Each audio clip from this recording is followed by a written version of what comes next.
Hi everyone, I'm going to be talking about my test tool matrix.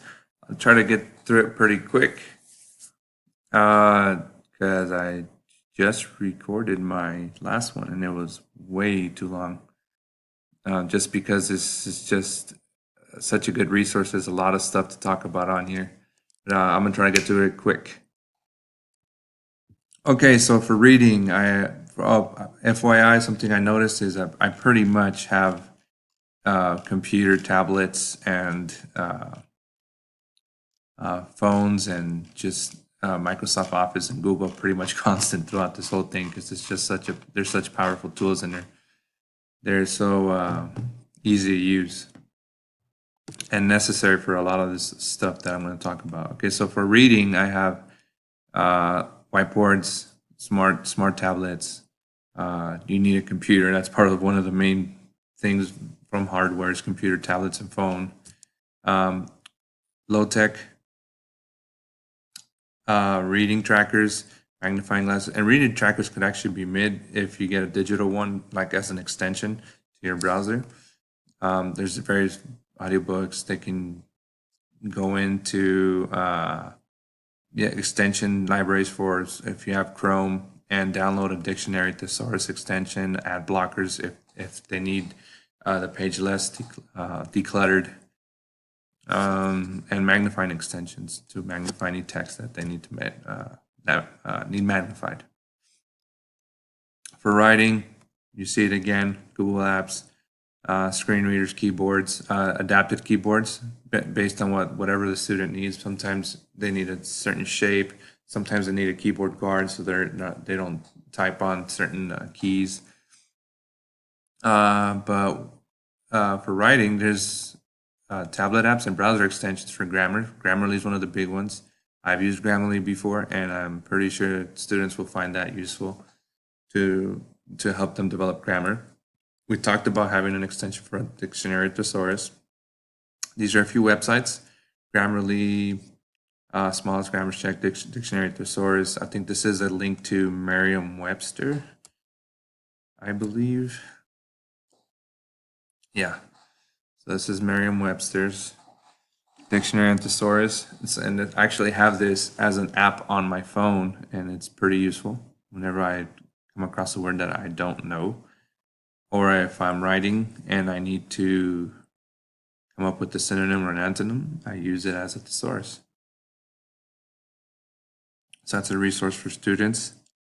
Sentence organizers, journal taking apps, note taking apps. So there's apps that do that, and there's apps that have like the speech to text that'll help students get their thoughts onto text.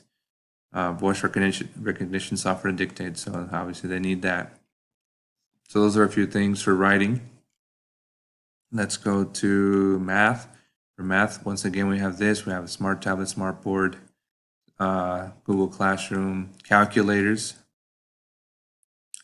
So for this, we have Google Classroom. They have 24 access to all the information they need all the time. They can apply any AT they have installed onto their computer, any type of extensions that help them. Calculators, graphing calculators, online calculators are available. Online math tutorials, so from YouTube or from Khan Academy, which is one of my favorite ones. Photomath is an actual app that they can download, and it'll do if they have an equation, it'll use the camera and solve it for them so they can check their work. Social studies, have computer, obviously same a lot of the same stuff. One thing I used here was online encyclopedias and VR hardware. So online encyclopedias, they just have to make sure that we have to make sure that students use a viable source. So Wikipedia is kind of an iffy source, so I did include, let's see, what do I have here? This history website instead. And it actually has different sources, resources for different stuff.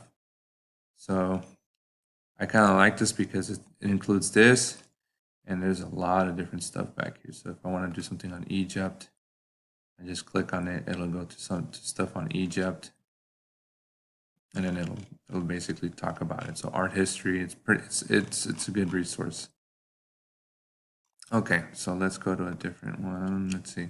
So VR. So VR, some schools there's different types of VR. So obviously you can go to a website and do a virtual tour with just the PC and you're just walking around. Or you can actually have a headset and use that to it's more immersive using virtual reality, 360 virtual reality. YouTube videos, again, YouTube videos can be informative if they need to research a certain thing, US history, world history, California history, depending on whatever the student's doing. It'll help with their learning experience. The same with science. I included VR here too. Uh, there's different stuff for VR, animals, biology, chemistry. I'm including encyclopedias here too. Britannica, encyclopedia.com is a good one. Britannica Kids, National Geographic, different websites. And then for social skills, obviously, computers a big one too. Tablets, smartphones, stuff like that. They're always on social media. So um, for the classroom, you can use Google Classroom because they have Google Hangouts. And there's also Edmodo. You can have them do journaling and social stories as well.